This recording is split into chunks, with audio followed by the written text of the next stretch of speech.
ሁለት ተከራይተህ ትመጣለህ አንተ የት ይደርሳል የተባለውን ባርዛፍ ቀበሌ ቆረጠዋል ምን አይነት የተረገመ ሰው ነው ይሄ አሰዳቢ ተሳስቷል ጇር ቁማር 3 ተበልቷል አንደኛ ዲቃላ ፈልፍሎብን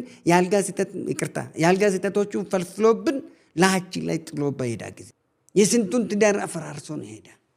ከቡና እስር ቤት ሆኖ እኮ ያስወለዳቸው ሴቶች ቁጥር ስፍራ አላቸው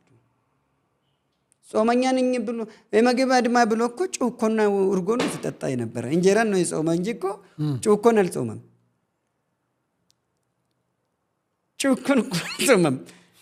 ጨጨብሳን አልጾመም እኮ እርጎን አልጾመም እኮ ምጭራን አልጾመም እኮ እንጀራን ነው የጾመ ባይሆን ነው እንደ ፌንት በልቷል ተብሎ እኮ ሆስፒታል ገባ ተብሎ እኮ ሆስፒታል ውስጥ የምታክመውን ዶክተሩን በዛው ያገባት እዛው ሆስፒታል ውስጥ ክብረ ስጋ ግንኙነት አድርጎ በዛው ይዟት ይወጣ ወለደች እሷ አገባት እንጂ ጠቅልሎ ስታክመው የነበረችውን ጠቅልሎ አገባት እንጂ ጭራሹ ነው እሷን ታውን አብሮ ሚስት ሆኖ ያለች እንዴ የሱ ታምር መሰለ እንዴ